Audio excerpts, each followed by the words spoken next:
What's up, guys? Today we're back for another edition of the Bird Speedrun. Today is day number 27. Let's get into it. Let's get it going. I just ate a lot of steak, and yeah, I'm quite full, but I'm also quite energized. Yeah, the steak is quite good for nutrition. I think I ate like 2 pounds of steak. It's really bananas. Anyway, we got a Dutch, classic Dutch. Let me check that everything is good. Let me move this over a bit. Let's move this over a bit. And yeah, everything else is perfect. Good. Okay, so we got bishop g5 here. Bishop g5 is a little wild. You want to play g6. We do not want to play knight f6 when they can take and ruin our structure. So we're going to delay it a bit. We're going to put our bishop out on g7 and then eventually put the knight on f6. This should not be a good move. Pretty much whenever anyone does this, just crunch. Just Captain Crunch on the center, and you're not going to have any issues. That's a very interesting move. I did not expect that one. I think we could definitely play Queen b6 and go for the try to hop in the cabbage patch with Queen takes b2. We could also play h6. A lot of these moves make sense. Let's play h6. Push this bishop around. Bishop has to take a very key decision here. If we go for the trade, I would welcome any trade. Bishop h4. Well, now Queen b6 looks a little better, and the difference now is that the bishop is not covering any of these important squares in the diagonal. You guys are going to understand why that's relevant. When I take here, their knight's going to come out, and now bishop takes is going to put a lot more pressure on this knight than it had before, because there's no bishop there. No bishop there, no problem. It's time to go. Yeah, I can't believe it. I really can't believe it. I ordered 2 pounds of steak at this restaurant. I had intentionally starved myself all day because I just had a lot of work, and I knew I was going to be having steak at dinner time. And yeah, long story short, I ordered a ton of steak. It was like $20, and I ate it all. I think I ate, maybe it wasn't 2 pounds. I think it was like 750 grams of steak. So like 1.8. And this is quality steak, mind you. It's not bad. We're not talking about like skirt steak or, well, what are the other types of poor steak? I don't know any of the names, but you guys know what I mean. This was really fine Brazilian quality churrasco. So really incredible meal. I thought I was going to pass out when I got home. I thought I was just going to go straight to sleep, straight off to snooze land. But alas, I'm here. We're here for this Bird Speedrun. I'm actually full of energy. That's the most interesting part, is that like when you eat a lot of steak, it doesn't hit you the same way that carbs do. You know, when I eat carbs, I literally get just knocked out. I cannot, like, if I had eaten 2 pounds of pasta, there is no way I'd be recording the speedrun. But 2 pounds of steak in me, I feel healthy. I feel wholesome. Taking this pawn, attacking the rook. Knight moves, let's take on c3. Let's go for it. Let's go for it. That is going to be a nightmare to edit that sound quality because, yeah, whenever I clap, the mic pretty much breaks. The mic cracks. But we're doing it. It's the Bird Speedrun. Attacking the rook, knight moves. I mean, what are we really thinking about here? Actually, he has a lot to think about. It looks like he's completely losing, actually. He has to play knight d2, I take, and then he has to play rook c1. That can't be good. I'm just gonna snatch the mango. Give me that mango, pal. Okay, I could take this now. He takes. So king takes, it's interesting. King takes, I probably do have to play this at some point. I really don't want to, because of course then I can't castle. I'm wondering how I should mobilize my pieces, though, in the meantime. Like, how should I get my pieces out? Let's start with d5. d5 just builds a nice, solid crown setup. This is like a reverse Maroczy bind. h7, g6, f5, b7, c6, d5. Yeah, this is literally a mirror image of the Maroczy bind. I really want to break through this knight, so I'm thinking about playing f4 and then throwing the bishop to f5. Being a little frisky. But you got to be careful. f4, let's say, so f4 if knight takes, we can crash through on c3. That has to be very good. f4 if pawn takes, we can play bishop f5. Knight goes to d2. I'm able to trade the queens there, but is that what I want out of life? We got to ask the important questions here. Is that what I want out of life? I think that, honestly, that's just a very simple win. So we're going for it.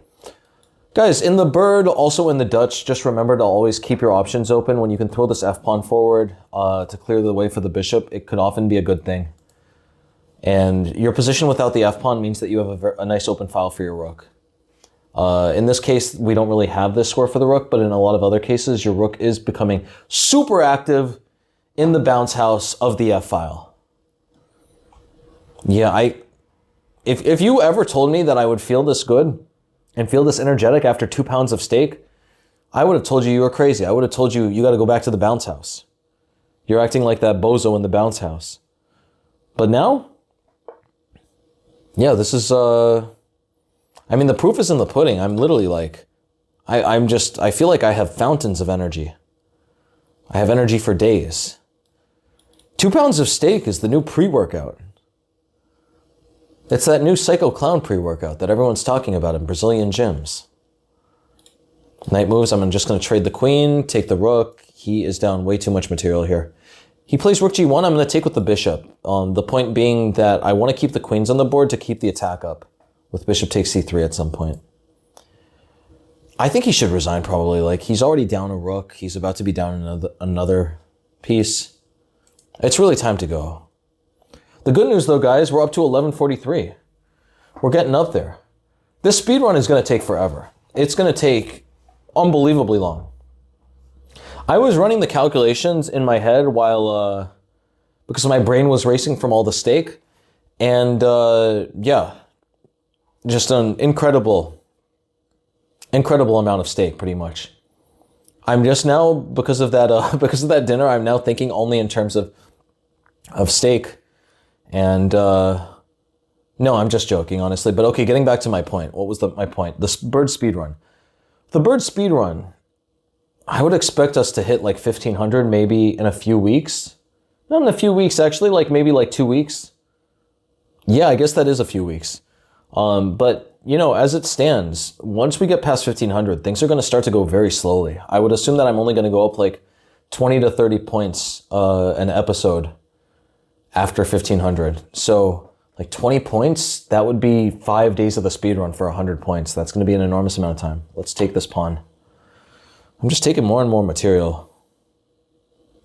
It's really time to go. Could play king f2. King f2 actually gets him some material back, to his credit. He's okay. Oh, king f1. King f1 is not going to be good. I'll play bishop d3. I got a pin here, so he cannot take the bishop. He's going to have to take. I take back, and I'm up like 5 pieces, a few pawns. Let's take. Just trading everything. Chopping the knight down in the chopping block. Simple stuff. Boilerplate. Rook d3, get the bishop out. I could have played d4. I don't know why I didn't play d4. The simplest would just be to trade the rook, so I'm just going to play king f7 and rook e8. It's slightly correct to avoid that check. I say slightly because literally anything would win here. Okay, I'll take. He's running out of moves. It's time to go. It's the bird speedrun. Okay, we got the pin. We got the pin. Nice. 11:51, let's go. Gabriel Lucena. I think I know this guy. I literally think I know this guy. Does this guy live in Joinville? No. Okay, well, I don't know. Who knows? He has a very familiar face, but at the same time, he has a very Brazilian face. I know a lot of the guys, like in my group of friends, that look a lot like him, but so maybe I'm just experiencing deja vu, and I've never actually met the guy. All right, so we got bishop c5 here. Bishop c5 in this type of situation is just not good at all. We can play d4 immediately, get a free tempo. Of course, the free tempo means that the stonewall would be acceptable here. Something that I really like, though, to do in these situations is to play c4. This is much less committal. We're hiding in the forest like Rambo here. Because the idea is now we're going to get d4 with a full tempo and then immediately expand with c5. And he is going to be in a lot of trouble. I play c5 now, his bishop sort of gets out. Should I play b4? b4 might be even better, but I don't know. I like c5 more, actually. The bishop comes to a5. We just trade the bishops. Do I want to trade the bishops? No, let me force the bishop to trade itself for this knight. For the moment, the game is pretty close here with all these pawns here, but I have so much extra space, my bishop pair will still be benefited by my pawns. It's still definitely better to get the bishop pair and force this bishop to trade off here. If he doesn't trade, I'm going to play a3 and b4. Knight e4, queen c2, just to attack the knight, defend this other knight. Simple stuff. Takes, takes. Fantastic position here. This bishop is a dead man. I'm going to play knight d2, knight c4 shortly. Knight d2, knight c4 works, but actually I like knight g5 more. Knight g5 is wild. Knight g5, we're threatening mate. Has to play g6. Is he going to spot the mate? He's 1100. He'll spot the mate. He'd have to spot the mate. I would be shocked if an 1100 doesn't spot the mate. But suffice to say, yeah, if he plays g6, I could play h4 and h5. He plays f5. Well, the thing now, he needs to play d6 desperately to try to liberate his position. So I think the idea here is I would play bishop c4 and attack e6. I could also play h4, but I don't see where h4 is going now. g4 is also quite interesting. Lots of interesting stuff at the moment. g4, very interesting. Takes, takes I just made. g4, what is the other idea? I'm going to take and then throw bishop c4 through. That could be... Honestly, that looks like a great idea. I think I'm convincing myself of it. I am convincing myself of it, because takes, we have rook g1 now. I didn't like these positions that much after d5, takes, takes. And to Black's credit, those positions are decent, but after d5, I don't need to take here. I can, in fact, just take en passant on d6 and leave him with a really terrible structure there. This e-pawn is going to be severely weak in that position. So d5, for instance, I'll take and then play bishop c4, and my idea is I'm going to break through on f5, and slither home to h7 for the mate. Okay, here we play bishop c4. Could also take on f5 immediately. Yeah, takes might be better because pawn takes, we have bishop c4 check, king h8, and we get the exchange. We get the exchange, but I want more than just the exchange. I want to win. I want that easy money. I'm thinking about that position. Actually, takes, takes. I could go for the exchange, but that wouldn't be that good because my bishop would be a little bit bad. The board is just so open. My king is running out of shelter. By me having pushed all these different pawns on the board, my king is really running out of shelter. So I need to be very careful. I gotta make sure that the camera's pointed at me. I gotta be very careful. So yeah, I gotta be very careful to not let his pieces slither through, because at the moment my structure is very airy. So what I was thinking was takes, takes, I play check. He cannot block. If he blocks, I play bishop c4, I win the queen. So meanwhile, he'll play king h8, and then I can throw in bishop a3 with a skewer, and the idea is I'm going to take the rook, win the same exchange as before, but then I'll have knight f7 to continue the attack forward. Let's go for it. Let's take here. He's in a ton of trouble. If he plays rook takes, I could play bishop d3. Well, he goes there. Well, I'm just throwing in the check. This knight g5. It's time to go. It's time to go, pal. I really hope that the camera's at a good angle here. I really hope on a wish. Queen d5, this is over though. This is 100% over. Maybe he thought he had some trick here to distract my queen, but I'm still going to be defending my bishop. Yeah, this is already like resignable. He has to play bishop e6. I take, he takes. He's getting a little material back, but I'm going to take here and yeah, that should be hopelessly lost. That's definitely hopelessly lost. Bishop e6, I would love to take this way, but then I'd be blocking the pin and he could take here. The game would stay messy. Though even in that position, I think I would be doing well. Nice. Let me see the game review. I think I played extremely well, if I may say so myself. Nice, 91.8, a good game for Claude. All right, yeah, we'll leave this for now. Okay, let's get another game. Up to 11:58. Up to 11:58, it's time to go. It's really time to go. F4. Playing a man from Peru. Papita con palta. Papita. Is that little French fry? I think papita is like those little crinkle cut French fries that are like deep fried. They're sort of like potato chips in texture, but they're shaped like French fries. Papita con palta. Palta is avocado. I speak a little Spanish, as you can tell. F4, C6, knight F3. We could go for an E4 setup, but that wouldn't have been that good because of it would just be a pretty bad Caro, so it's better to play knight F3 first. Let's play E3 here. I think this is one of the setups. So long story short, my bird course came out, and a few people mentioned to me, completely justifiably, that I hadn't addressed certain like systems that are not that popular, but it's still important to know what to do. And I think this is one of them. My course sort of covers over this system, but it's not completely 100%. So I need to go back and retrace my steps. I gotta do some work. E6, that cannot be good. This triangle system is definitely not good. Look at this bishop. Hideous bishop. B3. Scope the board with the bishop. It's time to go. It's time to go, pal. Welcome to the bounce house.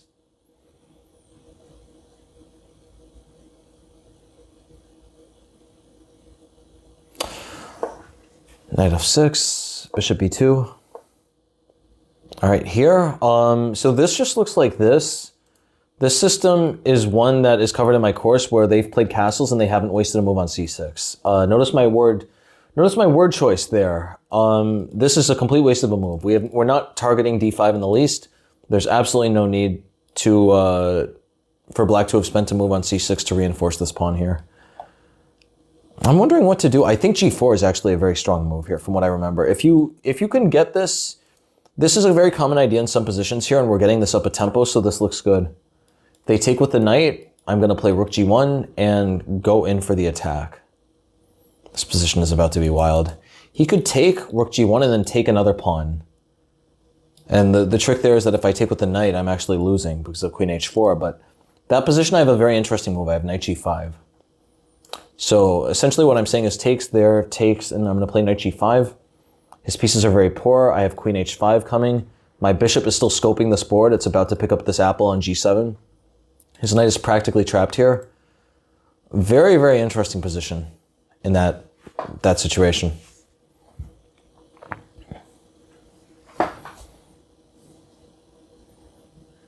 Yeah. We're here. We're here at GM Raven. Yeah, guys, as you can tell, I think the steak is starting to wear off. I need to go back to the steakhouse and get some more steak. Rook G1, hitting the knight, hitting the pawn. He takes on H2. I'm looking at this, though. Knight G5, he takes on F1. Queen H4. Okay, you're going to see this a lot. Just take the queen. Make sure not to move your knight. This is another nice thing about pushing the G-pawn. If you push the G-pawn, they're going to be enticed to go for checkmate with Queen H4. He got, though. He was coming in for the quick win, and little did he know, he got the quick loss, the quick L. It's time to go. 1166, let's go. We're playing Curious Judas. Curious Judas. What a name. All right, E6, E5. We see this all the time. We saw this the very first game. If they just start throwing their pawn up the board, just crunch on it. Crunch on it and say, thanks for the free tempi. What is it? Thanks for the free tempi. Thanks for the free tempi, buddy. I'm just continuing to develop. I want him to release the tension. I really wanted him to release the tension, but maybe I have to. Because if I take here, if I do anything else, I don't really have a constructive move, right? If I play bishop e7, he just takes, and then my bishop move was useless. Yeah, perhaps this is better then. Let's just trade. Let's trade everything. I'll bring the bishop to d6, knight to f6, castles. This has to be a good position. Bishop d6. Man is in a lot of trouble.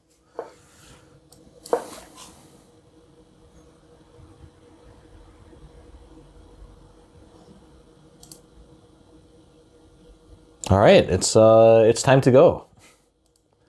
It's time to go.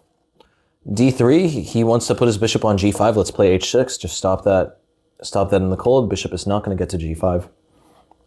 His bishop doesn't really make sense on any other square. e3 would block the e-file. d2 would block this knight.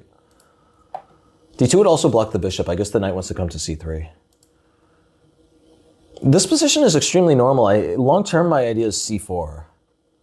I should be playing for that as soon as possible. Even now, maybe I should be playing for it, but no, it makes sense to castle first. Just get settled first. We'll throw it in sooner or later. Bishop is not going to be good on d2. I don't agree with that development for him. Okay, that's a really bad move. Always watch out for this. If you have an open d file, then when they play c4, it's just a disaster. This is equivalent to positional suicide here. It's really, really bad. Really, really bad situation. All we need to do now is pile up on this pawn one way or another. There are going to be issues. I could play knight g4, h3, knight e5. My knight looks a little bit weird there, though. I'm not sure if I want to do that. No, that's actually an interesting trick, though. I like that. I have a lot of cool tricks after knight e5. A lot of interesting tricks. I think it's going to work. The idea is that one way or another, I'm going to use the fact that the queen is x-raying this pawn here. So, for instance, he plays h3, I play knight e5, bishop c3. I can take on c4. Or for that matter, I could take on d3. But the idea is that I take on c4, he takes back, and then I hit him with bishop h2, discover check to pick up the abundant... Not the abundant, what am I talking about? To pick up... I can't speak English anymore. To pick up this the vital queen. Yeah, we just take on c4 here. That was my trick. Is he going to see the trick? What do you guys think? Is he going to see the trick? At this point now, we're playing some serious people. Okay, he did not see the trick. Did not see the trick, and so we get to pick up the fine lady on d1.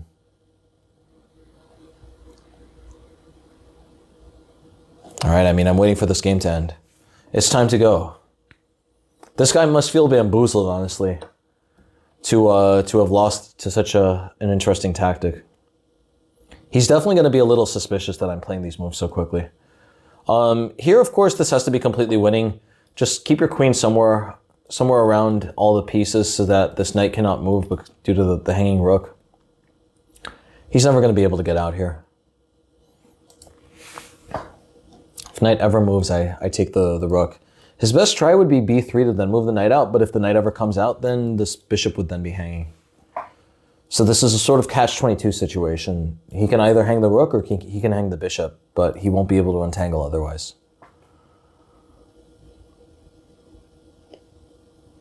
Yeah, this is looking good. This is looking impressive. Okay, he plays b3. Let's play rook d8. Just trading off the rook. If I trade off the rook, it's going to be very easy to give checkmate. Just be something like queen f4, rook d1, and that's the end of the game. Yeah, we had a nice haul today. 1166, and we started at 1143. It's a lot of points. We're getting up there, guys. All right, he does that. Here, I will take. Has to take with the bishop. If he takes with the knight, then I take the bishop.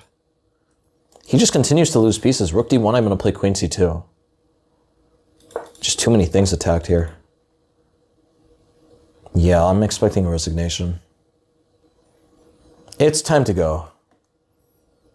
The game, I think, is coming to a close. All right, perfect. 1174, let's go. Let's keep going. Playing Muro Metzi. Maybe it's M.U. Romezzi. I have no idea what type of name that would be. Is that Greek? Italian? Hungarian? That name has me bamboozled. It has me puzzled.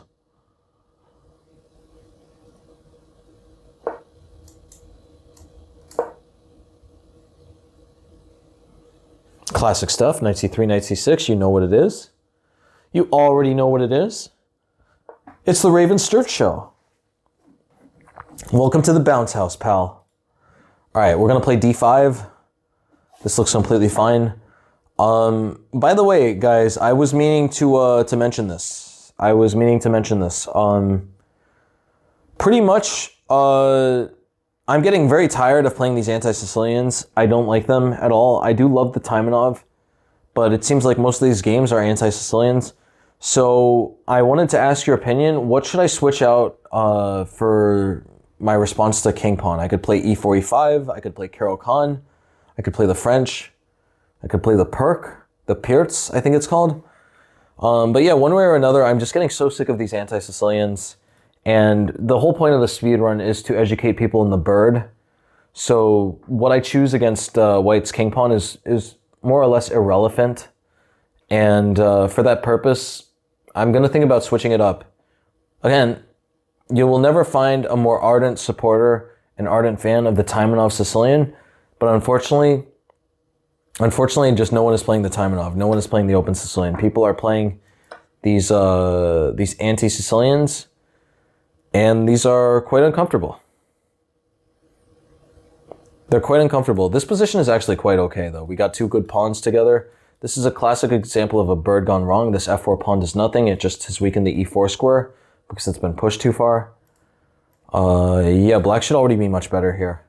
I talk a lot about it in my bird course. Do not put your f-pawn out on f4 if you don't have an e-pawn. If you have an e-pawn, then it's normally good, but the ultimate goal of the bird is to have pawns next to each other, side by side on f4 and e4. That's when they cover a really impressive swath of territory. What am I going to do here? I'm going to take. If he takes with the knight, I'm going to play bishop g4. No, bishop g4, then he takes and he hits my queen. Let's play queen b6 here. Attack the knight. Threaten bishop c5. I really want to bring my bishop out to g4. Notice that just all these ideas are so much stronger now. Bishop g4, he cannot play f3 because his pawn's already advanced to f4. If castles, I can play bishop c5, bishop g4.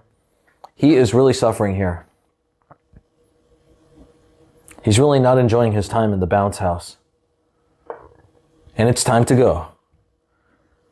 All right, here, what should we do? We could play knight g4. I could take on b2, but I don't think right now is the, actually taking on b2 might be fantastic. Take on b2 might be perfect. I mean, I only have to think. If knight g4, he could play queen e2. Yeah, I think, you know, takes, I'm getting two bishops, but then he gets a check, he's getting castled. It's much better just to take on b2 here. Take on b2, immediately the knight is thrown into instability. If knight goes back to e2, we immediately have options of a check on b4. Knight a4, we can play queen a3, hitting the knight and hitting the bishop. Amazingly enough, after knight a4, queen a3, he can play c3 and keep everything defended for the moment, but such a coordination is precarious, obviously. Okay, we'll just take the knight. We're just taking the knight. Still getting a lot of free pieces here. Sooner or later, people are going to stop hanging things, though. So queen e2, very sneaky guy. Eyeing our king. Yeah, clearly at this level, you know, 1180, people are playing with a lot of tricks, a lot of tactics. I could play bishop a6, but then he might take, and he's actually threatening some annoying things on the light squares. I like bishop g4 a lot more. Hits the queen. If the bishop moves out of the way, I can just take the queen. Has no discovered checks yet with the bishop because the queen is hanging. Yeah, this should be good. His queen has to make a very uncomfortable decision here. If queen f2, I can play knight e4. Queen f2, I could also play bishop c5. Very tricky stuff. Queen f2, I like knight e4. Queen then would have to go back to somewhere like e1. And at the very least then, I'd be happy to trade queens, and that would be a very easily winning endgame. I can't say it enough. I really want to bring your guys' attention to it. When you push the f-pawn and you have no e-pawn, you generally have some big weaknesses on the e-file. The biggest issue here is that he's missing a d-pawn, though. I'm thinking about it. It's actually not the absence of the e-pawn. It's the absence of the d-pawn. If he had a pawn on d3, I wouldn't be able to install my knight on e4 so easily. But as it stands, he has no d-pawn, so my knight is going to be in prime real estate, 42nd Street on the e4 square. So, yeah. The knight is already getting its popcorn ready. It's time to go.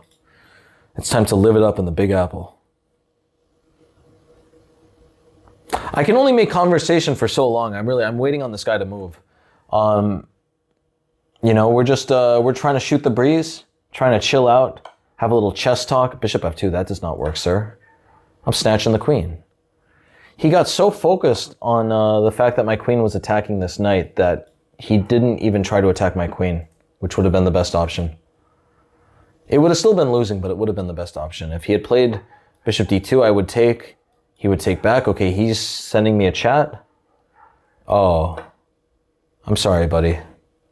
He says it's a misclick. What do you guys think? Is he telling the truth? Is he telling the truth, or is he just trying to get mercy? Mercy from Big Bird.